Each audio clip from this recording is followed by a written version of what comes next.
Well, I'll introduce myself first because Nancy's going to be the lead presenter today, so which is great. Nancy's just one of my favorite people to work with in the world. But I'm Louise Southern, and I am the Associate Clinical Director for the Autism Society of North Carolina. And you will hear more from me in future sessions. But I'm just really excited about this collaboration. Obviously, Nancy and I both have a heart for autism across the spectrum and across the lifespan.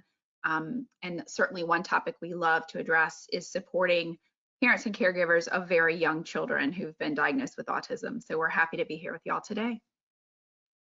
All right. Well, thank you, Louise. And I also enjoy working with you so much. And Louise and I have all sorts of ideas, things we can do together. So we're excited to keep this partnership going.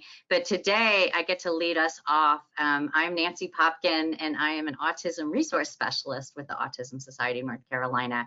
And actually, yesterday was my 20th anniversary with the Autism Society of North Carolina. I've been here as a resource specialist for that long, but autism's been a bigger part of my life even longer. My son was diagnosed in 1996, so he's 29 years old, and I've been doing the autism thing for all that time.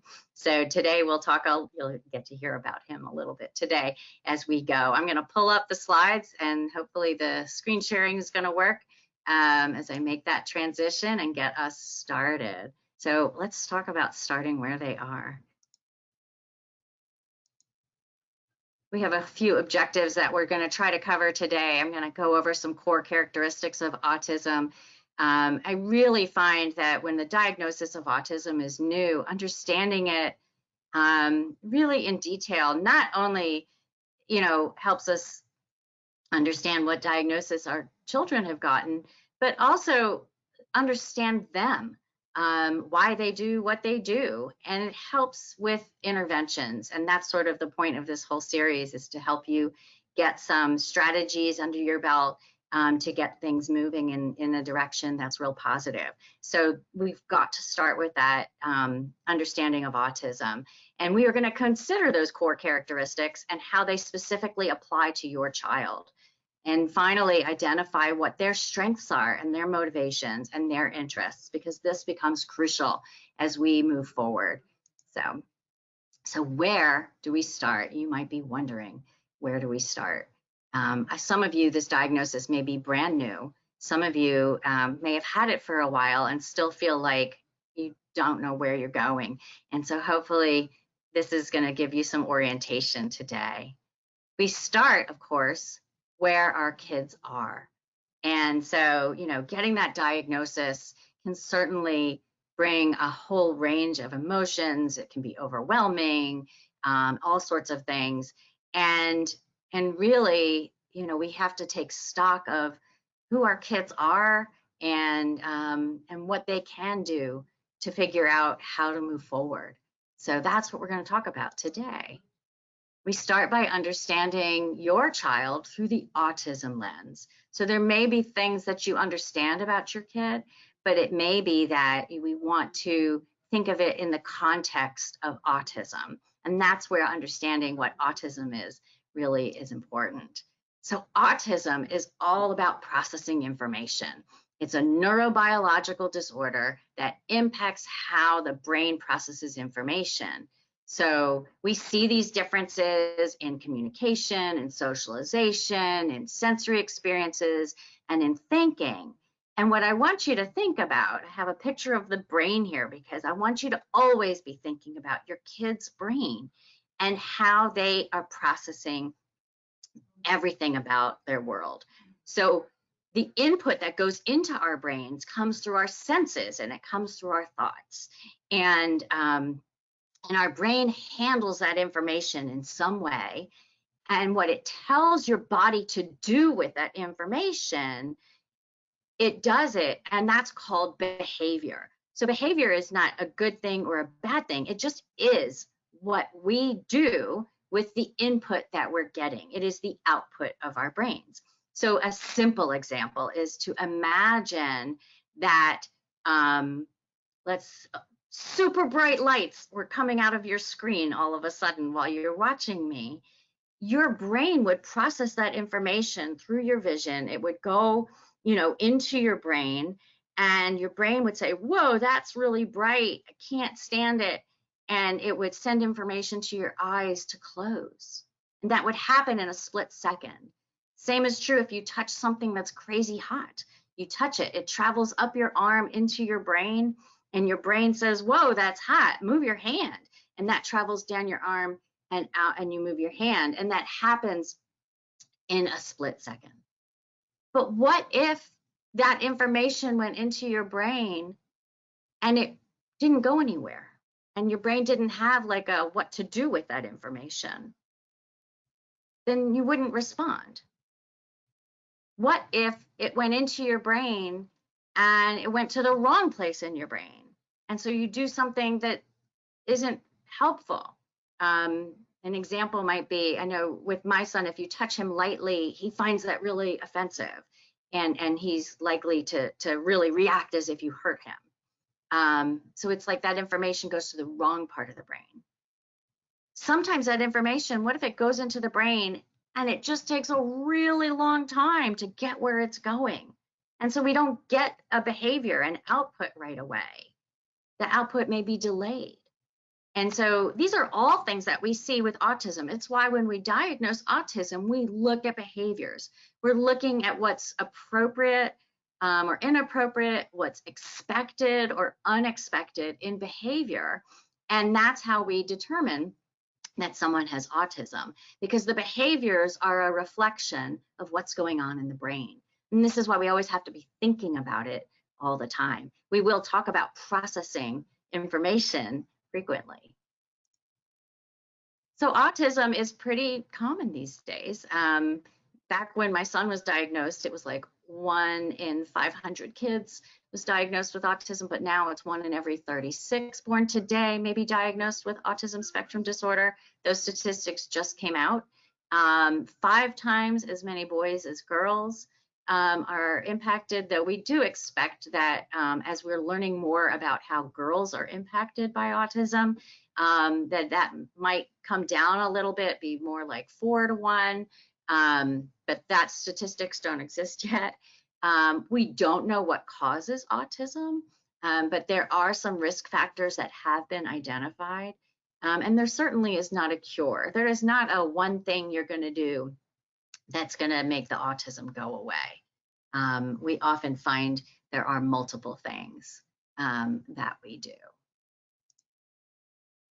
When we are diagnosing autism, looking at those behaviors, we see that, you know, some of those behaviors may fall into that mild category.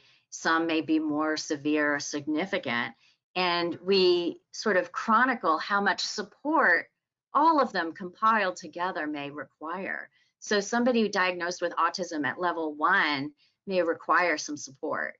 And those diagnosed at level 2 may require more substantial support.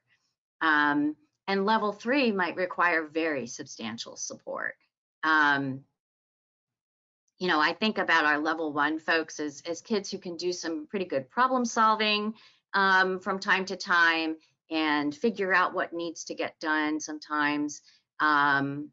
Whereas level 2, you know, they might, if you put in strategies and supports, be able to do some of those things, and, you know, and need some help with a person there other times.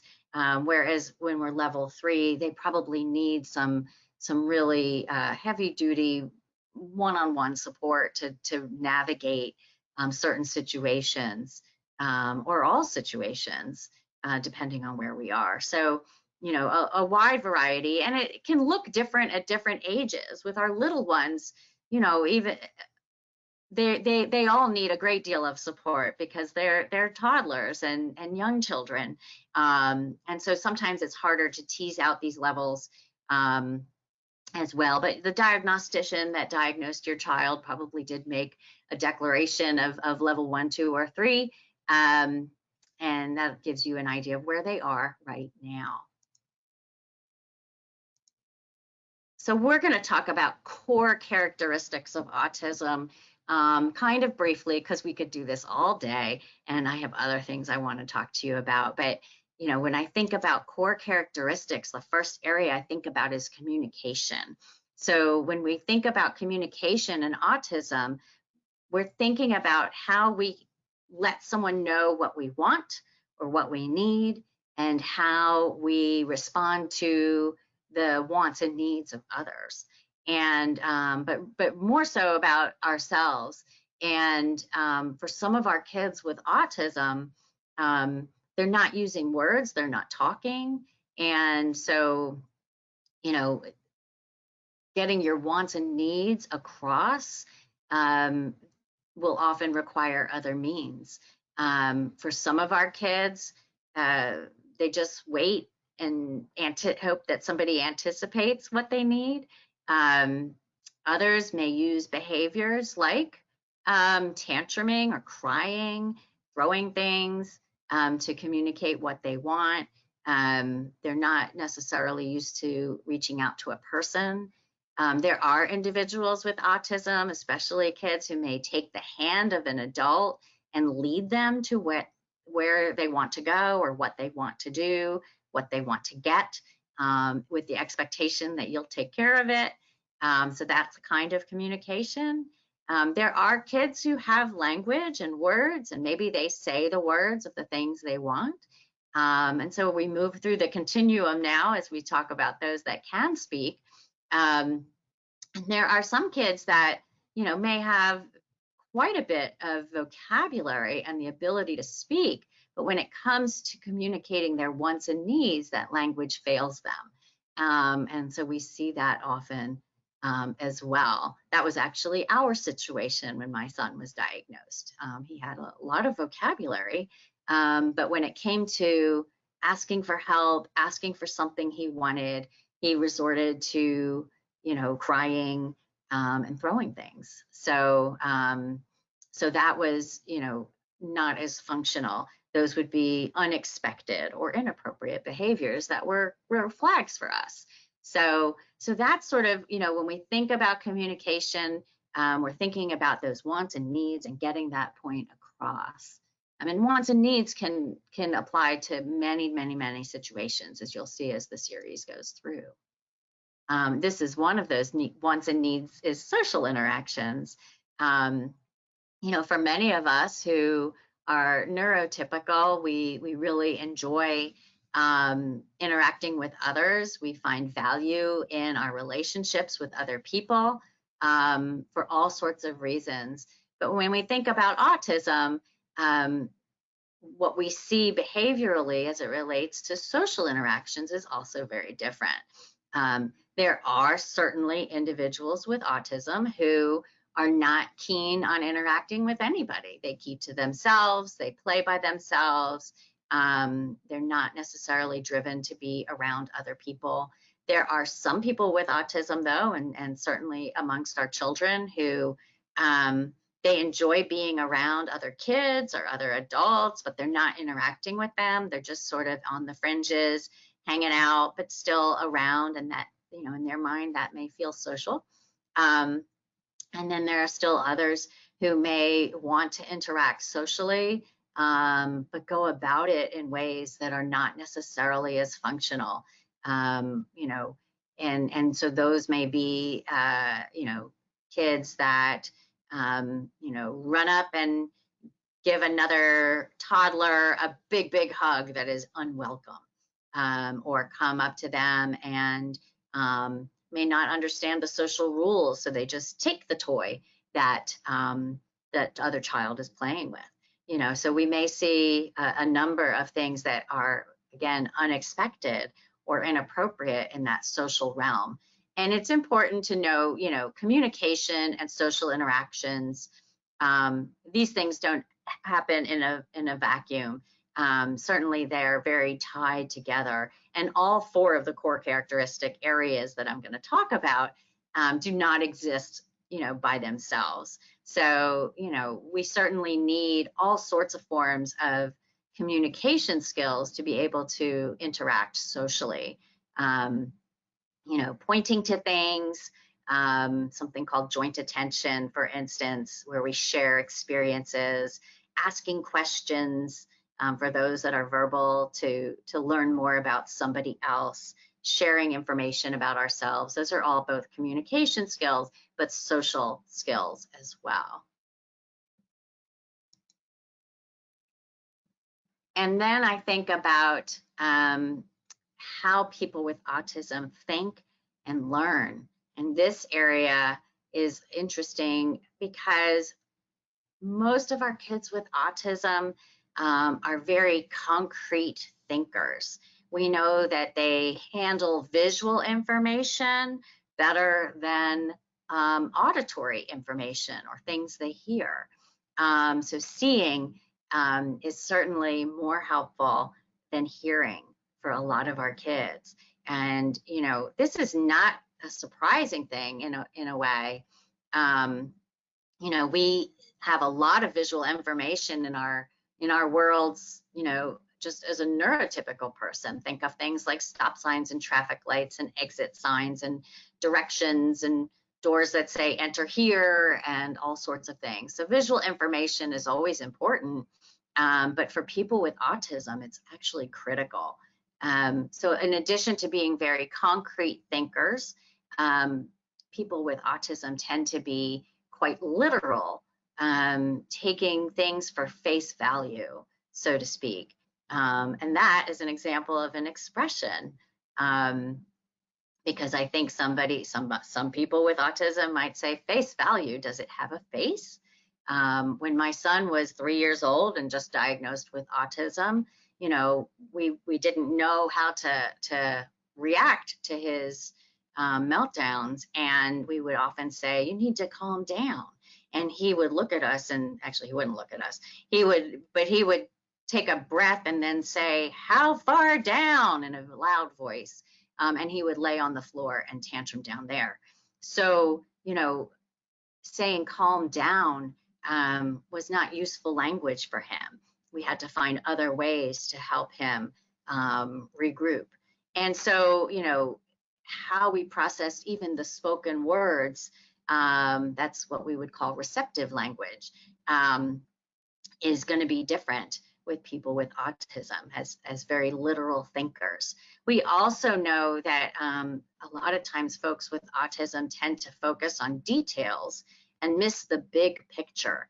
And so, you know, there are certainly positives to being detail oriented, but if you're missing the big picture, sometimes it's hard to learn complex multi-step tasks, for instance. And so, you know, we have to go about teaching those things a little bit differently. And this falls under a category called executive functioning. When we think about organizational skills, for instance, you know, you need to have sort of a big picture to know that I do this first, then this, and then this in a process. You know, everything from washing your hands to pouring a bowl of cereal. You know, we need to know the order of things. But if you're not seeing how one step relates to the next because you're focused on a detail, for instance, it makes learning that process more difficult. So these are all things that we see as differences in that thinking and learning as well. I'm trying to think of some other areas that fall under that. There are many. I may think of some more as we go. But the last area where we look at core characteristics is behavior and sensory responses. And again, as I explained initially, behavior is really that output of your brain handling differences or handling information. And your senses are what bring it in. And so certainly a lot of the input comes through our senses. And so we do see a lot of differences in the behaviors from that sensory perspective. So some people, you know, will describe their kids, you know, having sound sensitivity, or maybe they are sensitive to touch or smells or tastes or the way things feel in their mouth. They also, you know, and so they will be avoiding many sensory experiences that we might think, you know, would be fine. And they also can be sensory seeking. So it may be that some sensory input goes into the brain and it goes to a part of the brain that is just communicating to the body that this is utterly delightful. And so the behavior response is to seek it out, to an extreme almost. So, I think about kids that are fixated on spinning things or enjoy, just following lines. Kids that my son used to love to run his fingers under running water.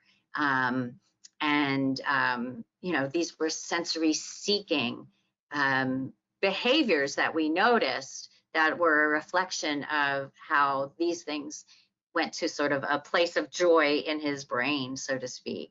And so we see a lot of that. We also see other behaviors that can be indicative of those processing differences. For instance, kids who might line up their toys. Like I said, none of these core characteristics operate in a vacuum. So, it may be that under that thinking and learning realm, they're not sure how to play with the toy. And the only thing they can think of right now is to line it up, and they happen to love lines. So they line things up. My son was a toy liner upper, and especially with his cars and trucks, but also his Legos. And so that was another one of those things. It was like, that's kind of an unexpected or very different way to play with the cars and trucks and Legos. We also will see that, with the challenges, again, thinking of how these things overlap with communication, maybe we don't have the words when we need them to express that we're frustrated, so we're having thoughts about being frustrated. We want something, but we don't know how to ask for it. And so the only tool we have is to cry, is to yell, is to pinch or bite. Sometimes we have those behaviors as well, and they can be a form of communication, really. And we're going to do a whole session just on that. And so, we need to read that as the brain is processing those things differently. And so, we're going to be thinking about that. So we have these core characteristics. I have a few analogies that I like to use to sort of help describe autism a little more, and a little more interestingly. The first is this hula hoop analogy. So this is actually something that my son and I developed when he was a teenager, to help him understand his own experience with autism better. So he was at a stage when he really was ready to understand those things. And so the idea is that everyone with autism has an invisible hula hoop around them. And so everything inside the hula hoop matters, and everything outside of the hula hoop does not, in their mind. And so it's important to think about this as we go forward. First of all, and this is a very fitting analogy because the word autism, the root of it is auto, which means self. So it makes perfect sense that the self, the person with autism, is in the hula hoop, and they're the only one there. And so thinking about those core characteristics and how this hula hoop applies to them, first let's think about communication. It's possible, to think about part of communication is actually getting information to another person. But if your hula hoop doesn't include another person, then you may not know that you need to communicate with another person. And so all communication just becomes out loud, hoping, that something will happen, but not connected to other people. And in the opposite direction, if we are outside the hula hoop, if the information that they need is outside the hula hoop, they're not necessarily regarding it as information for them. So, imagine that, you're in the kitchen and they're in the family room playing, and you say, hey, I need you to come here. You're not in the hula hoop, and that information isn't in the hula hoop. It might be time to get ready for dinner, but they don't know, because they're not paying attention to anything outside the hula hoop, just what's going on inside, and inside dinner is not part of the equation. And so your words are sort of falling flat, right? They're not perceiving them in the same way. And socially, this can have bearing as well, right? So when we think about social interactions, again, if they're the only ones there, that may be fine. That may be the world that they want to inhabit. And sometimes kids with autism, especially in those younger years, if they do want to socially interact, they may feel like they have to bring somebody into the hula hoop. And so as a result, we end up being in other people's personal space. And so that is something that we see sometimes. I know that picking up on the social cues of others, understanding, maybe somebody's out there in proximity, but not in close, is doing something, and they're not really reading the room, so to speak, seeing that maybe it's not my turn to interrupt, or maybe those people are doing something and I need to leave them alone. Or maybe those people are doing something and they're inviting me. We're not picking up on that social information that others are providing because it's not in the right proximity. So that's another thing to think about and consider. The hula hoop also impacts our sensory responses when I think about it, because if you imagine that, sensory information is coming at us from, all different senses all at once. I know, I'm sitting here talking to you, but I'm also very aware of the lights in my office. I'm aware of the truck that's running outside in the parking lot outside my office. I hear people talking in the unit next door to me, all sorts of sounds, but I'm filtering all of that out so I can pay attention to you and to these slides. But people with autism may not be able to, use those filters. They may have all that sensory experience come into the hula hoop, and it's almost like that gets amplified when it's in that smaller space. And as a result, that output of behavior we may see can be either a shutdown, where it's just too much and the brain is like, I'm taking none of it, and so we just are doing nothing. Or we might see that behavior of meltdown and explosion, right? When it's just too much and they can't tamp it down and modulate all of that input. So the hula hoop helps us understand that sensory experience. And then the hula hoop also helps us understand the experience in that thinking area as well. So if you consider the hula hoop as representing time, that means that it's representing this moment, the present. And so, one of the challenges for a lot of autistic kids and adults is to be able to reflect on, if I do this thing, I'm thinking, oh, I want to do this.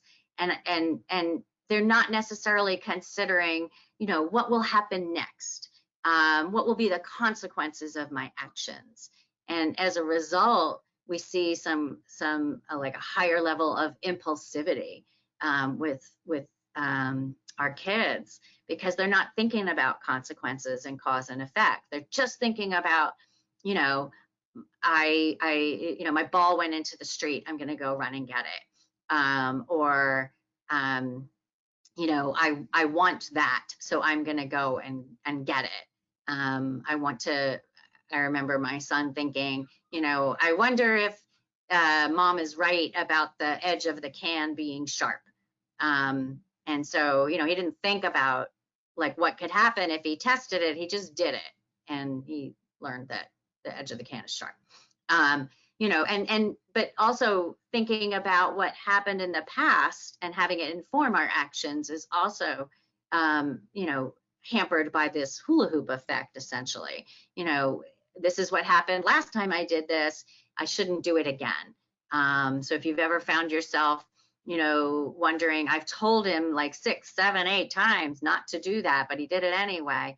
It's because of this hula hoop effect, right? We're not linking or making that connection as it relates to time and space. So these are all things that help us understand our kids. And even today, when I run into situations with my son and I'm trying to figure out what to do next, I always think about, well, how is he perceiving this situation? And the hula hoop helps us understand it better. So another analogy that helps us understand it better is this idea of the trained brain. So when I think about kids and adults who are neurotypical, their brains are more like cars and have as a form of transportation. So we opt for cars so often because that allows us to leave when we're ready or when we want to take the route we want to go. I mean, to come here today, I was driving and there was an accident that blocked an intersection. And but I was in a car and they could redirect traffic, so I had to take a detour, but that was fine. I got where I was going. But I had that flexibility. If you're driving the car and you're like, oh, I need to run this extra errand, you can stop and do that. So I like to think of cars as being more flexible and more plastic, as opposed to trains. Trains are stuck on tracks. So if there is an accident along a train track, you can't go around. You can't go another way. You have to wait. You have to stop. And so when I think about people with autism, and the trained brain, they can tend to be very rigid thinkers too. And we didn't talk about this when we were talking about core characteristics, but this is a great opportunity to explain that people on the autism spectrum often have very fixed ideas of how things have to happen, when they have to happen, what they want to do, and they're not able to change directions easily. And so their brains are a lot more like trains stuck on tracks. And so, that rigidity is something we certainly can work with and help them with, but it's something to also just be aware of when you're running into behaviors that might, be the kinds of things that lead to that autism diagnosis. Trains also, if you try to stop a train by slamming on the brakes, it is going to travel for miles down the track before it actually comes to a stop. And that's very different than slamming on the brakes of a car, which while it still will travel, it will come to a stop much, much faster. And this is really helpful to understand when we are in those situations of meltdown or tantrum where, if as parents we're saying you need to stop, I think it's important to just always be aware that stopping on a dime because you said they need to stop may not necessarily be possible for them because of their trained brain. So that's something also to consider. I'll tell you a personal story that I think exhibits this so well.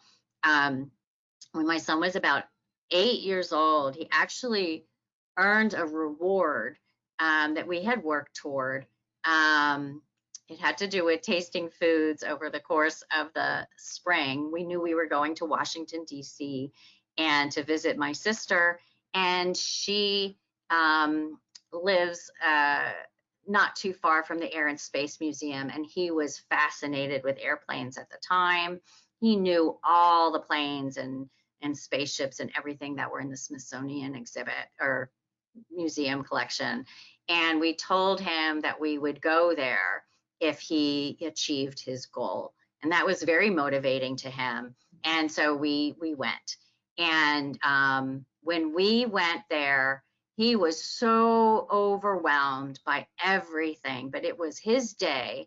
We ran all over that museum, up, down, left, right. It was chaotic the way we experienced that museum due to just having so much information. He he was just all over the place. And at the end of the day, we told him he was allowed to pick out one book from this bookstore that had, every plane and spaceship book imaginable. And he enjoyed the books for a while, but when it was time to choose, he just had a meltdown. He lost it. And that was the end of our wonderful reward day, was him leaving in a tantrum with no book because he couldn't choose.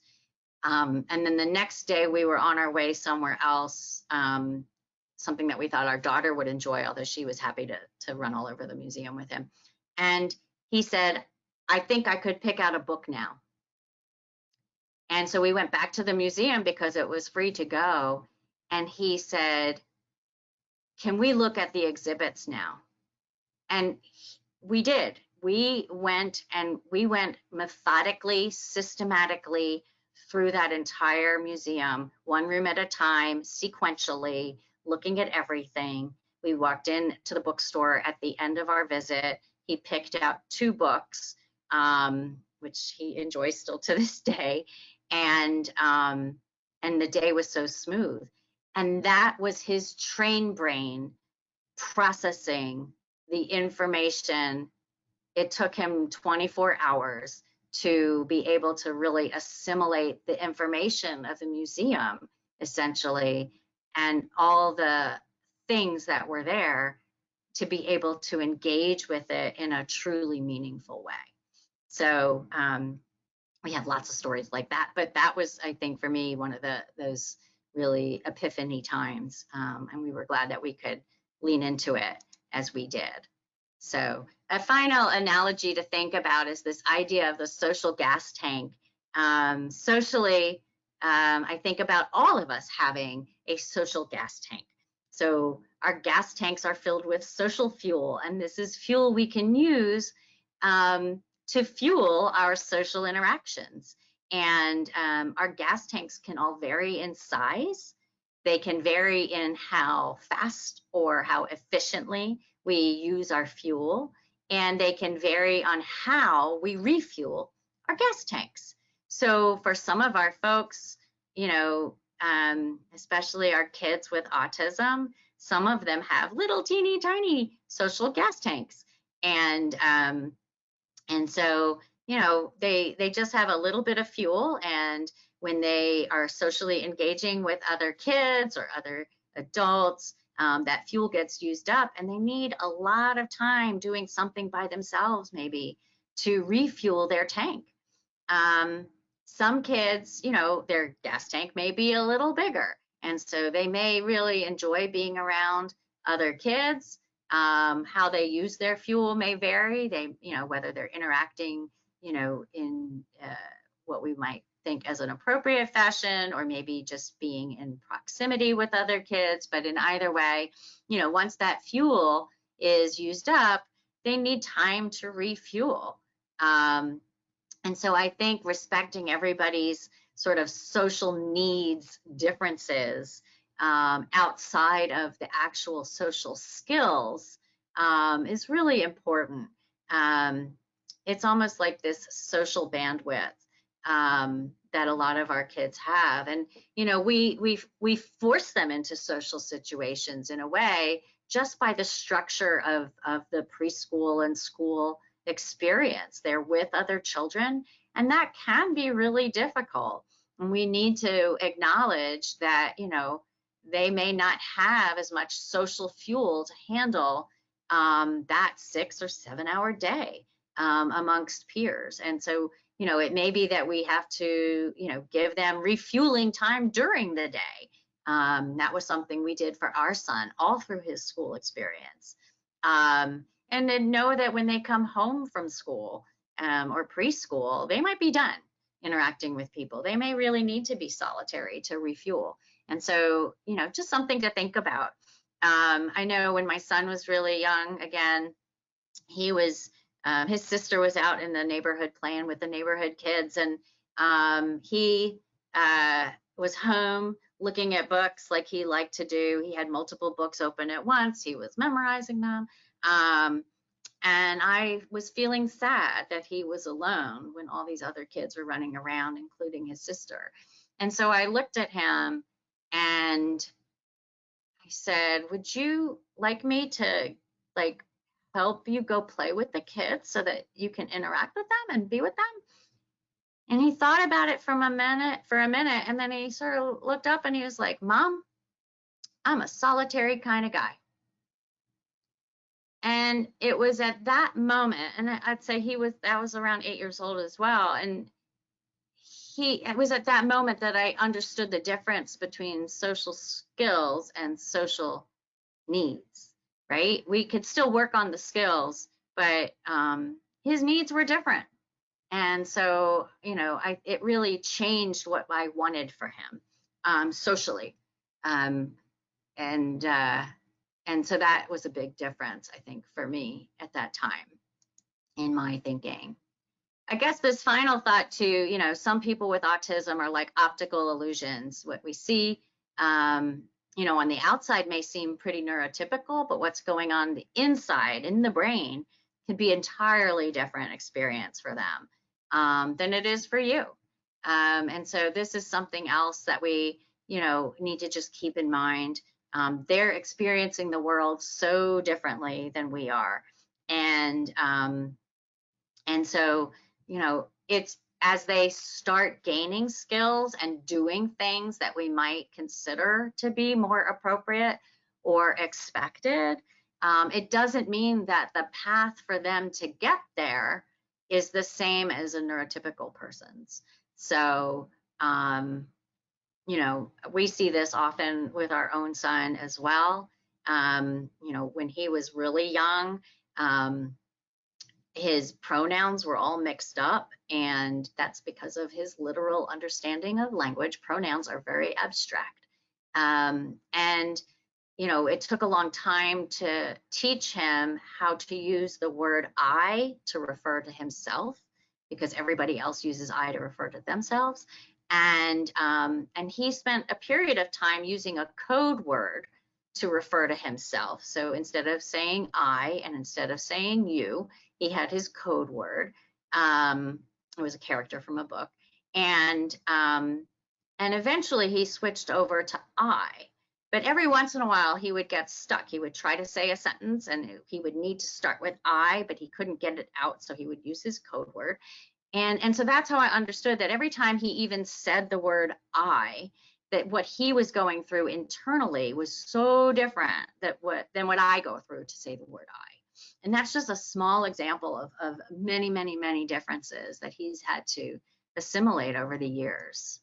So you have received a handout called Autism Lens Worksheet, and you can pull it up now and think about it, or you can save it for after this session and think about it. But I want you to take some time at some point and think about your child.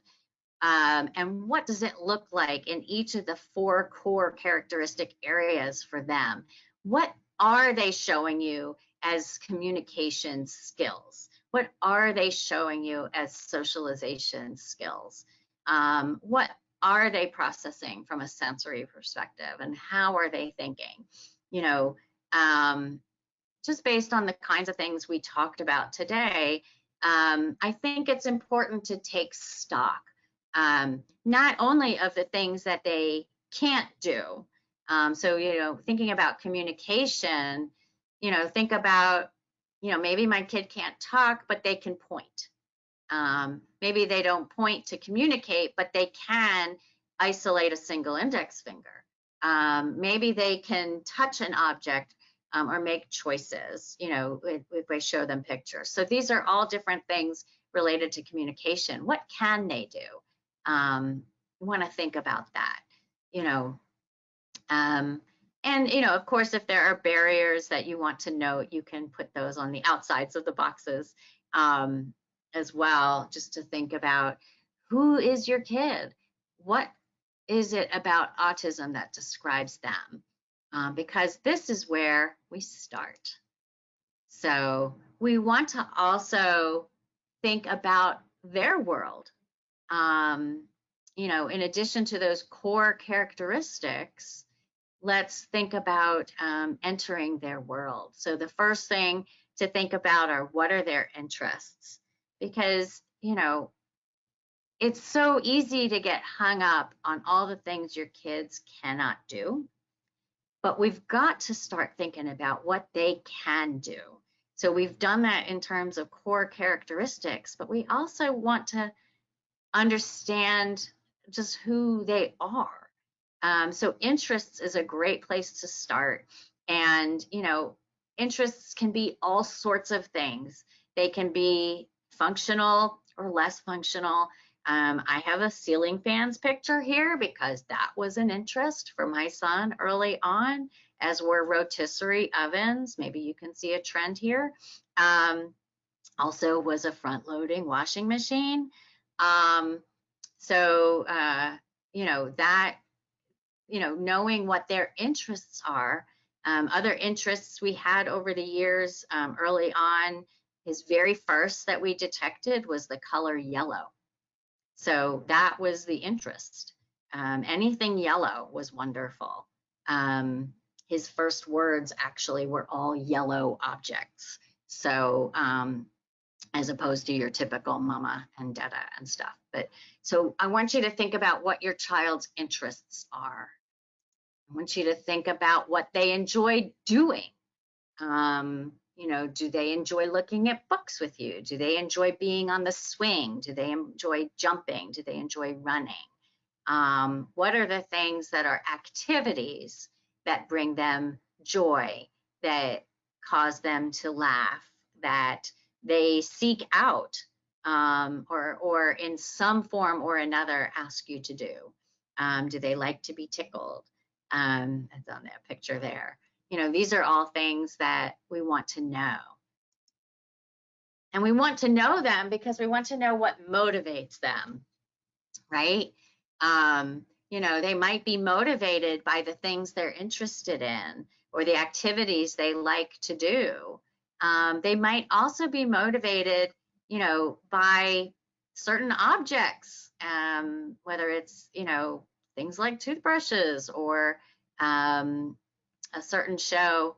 It might be a certain snack or food, or like the object in the middle, anything blue, right? It could be anything that motivates them. Motivation is kind of a hybrid of, you know, what do we like to do and what are our interests? But this is such an important thing. We're all motivated to do the things we do. You know, we are motivated. You know, think about when you interact with another person. What happens when you walk down the street and you see somebody you know, a good friend? You know, what happens to you? You have this immediate response of, you may smile, you feel joy, your heart pounds faster, and all those manifestations are motivating to interact with that person. Whereas for our kids, they may not have those same motivations. So we may have to build in some external motivation to get them to work on things that, you know, they wouldn't normally want to engage in. So this is why we want to take stock of what is motivating for our kids. We also want to consider what their bandwidth is for engagement and challenge. So just like we were talking about with the social gas tank, you know, we want to know how much interaction can they tolerate. If we ask more from them than they can handle, we're not going to get the learning that we are hoping to foster. You know, how much failure can they tolerate? Right? You know, some of our kids can try and try and try and try and try, and they're not going to give up. But others is like, if it doesn't work once, I'm done. Right? That's my bandwidth. And so we've got to consider that as well. It's going to help us know how much time to spend, you know, trying to move the needle forward with skills and development. So, but again, we need to know what it is for them. We always want to put them in the center of our thinking. So, you know, what are our hopes and dreams for our kids? You know, when my son was first diagnosed, I remember it so well. First, I do remember how utterly challenging things were before he was diagnosed with autism. I really was struggling myself, and it was hard. It was really hard. And I remember getting the diagnosis, that it was kind of a relief in a way, because it meant that there was something we could do. And I remember putting my son to bed that night and looking at him and thinking that he was the same boy that I loved the day before, just with a different label, and that was okay. And so that allowed me to sort of think about, well, what do I want to get from all this? And initially, I wanted him to be successful in his life. I wanted him to have friends. I wanted him to be independent. Those were kind of the hopes and dreams that I had. And those are really great ones to have. I mean, as parents as a whole, this is what we want, right? We want our kids to succeed. We want them to fledge from the nest. We want them to have a circle of people that they can lean on, as they go forward, for sure. But I will challenge you to think about it a little bit differently too. And I want to share this story with you. Because I think sometimes what we hope and dream for our kids is motivated by our fears. When we think about, we want them to have friends, because what will happen if something happens and they need someone to lean on? What's going to happen if they need help and they're not able to help themselves? And the picture you see here, the woman on the left with the baseball cap, her name is Hannah Gatsby. She is a stand-up comedian and has a couple very famous Netflix stand-up shows. But she was diagnosed with autism as an adult, and her mother, Kay Gatsby, there with her. She has a wonderful relationship with her. She talks about her mother frequently in her stand-up and is pretty hilarious, but also pretty challenging. And I heard an interview with Hannah, and she was asked, does your mom have any regrets about how she raised you? And she answered by saying that my mom would say, I wanted to change you because I knew that the world wouldn't, meaning wouldn't change for you. And so she kept trying to force Hannah to be someone she wasn't, to do things that she couldn't. And now that she's moved into the future and she's an adult, I think what I want you to know is that the world is changing. I can tell you 29 years in that the attitudes and understanding still has a long way to go, but it's come so far. The opportunities that exist today are so many more than they were when my son was first diagnosed.